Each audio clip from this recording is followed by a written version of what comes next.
welcome to the Kimono YouTube channel. Today I'm going to be showing you how to wear a men's kimono. So you're going to need your under kimono or your nagajuban. You're going to need 2 kimo. You'll need, of course, your kimono. And today we're going to be using a kaku-obi. So first we're going to start with the under kimono.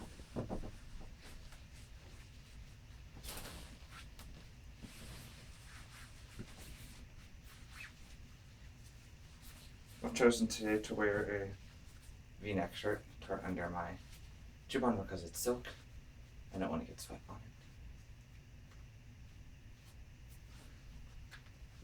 it. Okay, so first there should be some sort of extra fabric on the collar of your juban.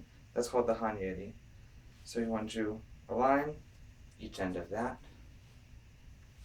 Then bring left over the right. You're going to take your first kimo,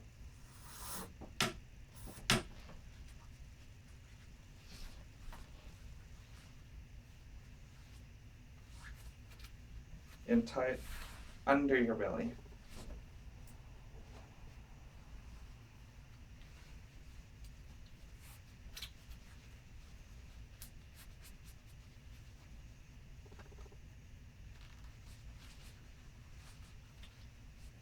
Now to keep the collars in place, you can do one of 2 things. I like to use a bobby pin. Hold the collars where you want it. Down lower is a little bit more casual, up higher is a little bit more formal. Take the bobby pin and put it under the hanyeri of the underlayer, and then over the top layer. And that should hold your collar nice all day. So next we do the kimono.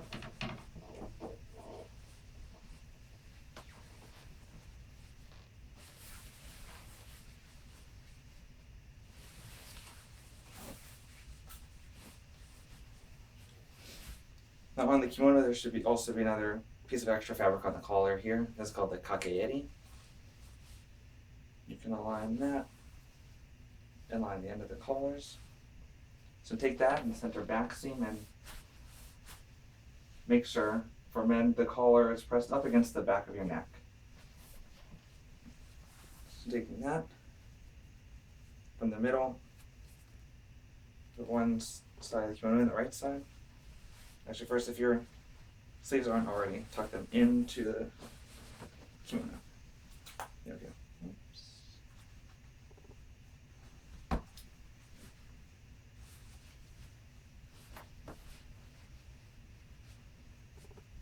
Then right under the left.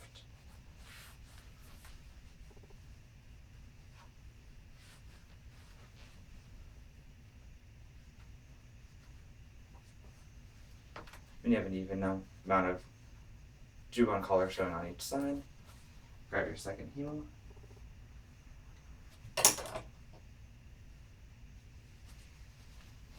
And again, in the same place, underneath your stomach. And when you do this, it should have an angle forward.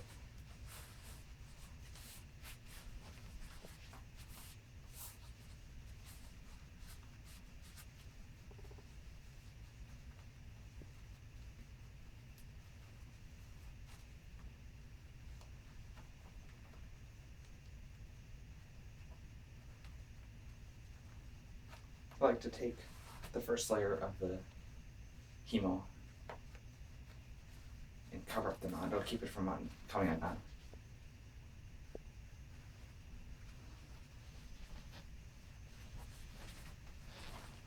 Make sure your sleeves aren't caught in the kimo.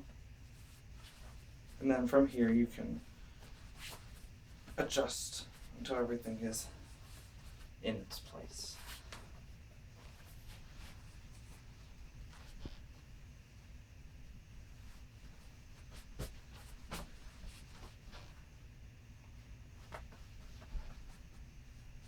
Okay.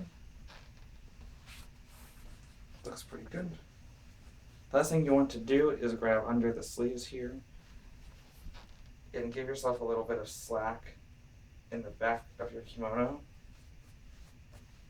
So you can bend to bow and everything won't come undone.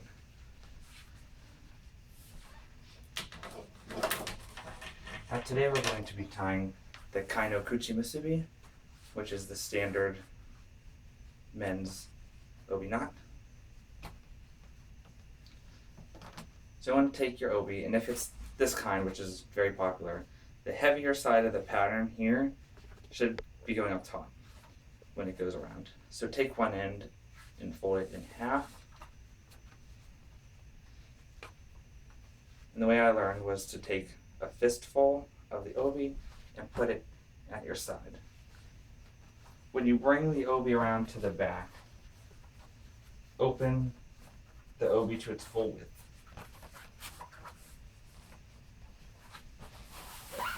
And when you come around, heavy part of the design should be on top. Again, you want to put this under your stomach. It should hold your belly. And go around again. And this time, take out the underlayer that's folded in half here and tighten.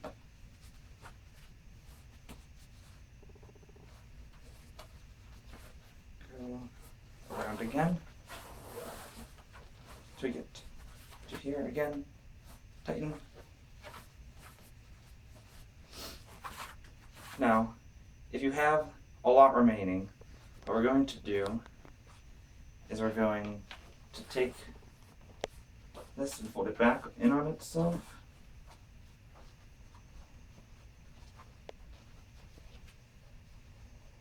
So we have that.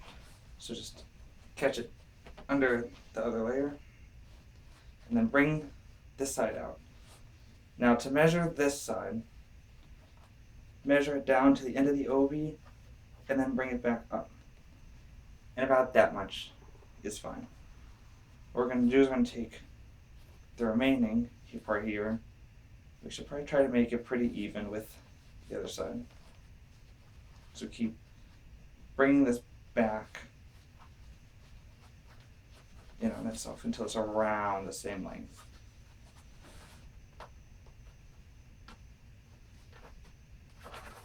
If it gets bunched, you can fix it later. Okay. All right, looks back good. Take the wide side over the half width side and bring it up through and tie.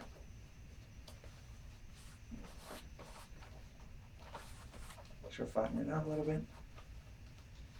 Now we're going to take the full width side and bring it back in on itself like so. Coming this way towards where this is coming out. Take the remainder of the half width side and pull it through. Now if you feel that this is a little bit too short, just tie the knot over this way further. If it's too long, tie it over this way further.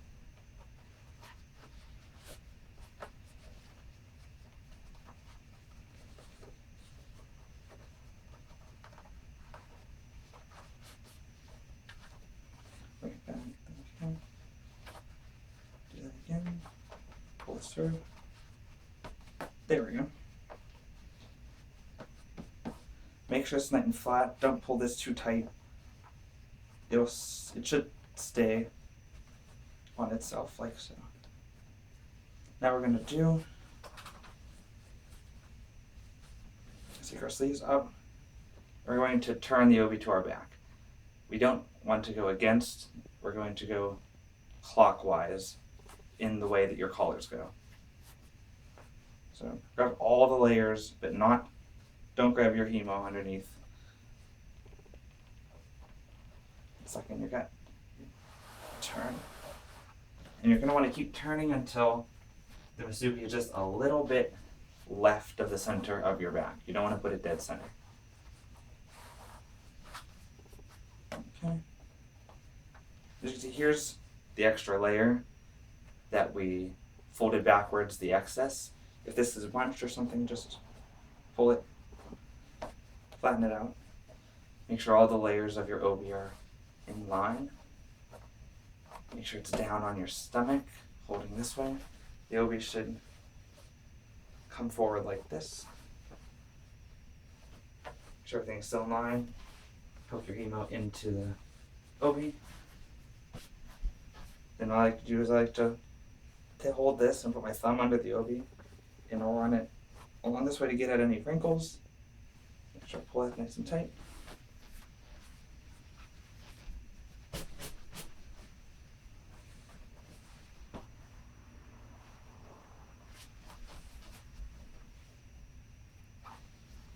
And then lastly, if you have any wrinkles in the back here, take the sides, pull them this way, get all the wrinkles out, and then you should have a little bit of excess I was talking about before, just to be able to move your whole top half of your body.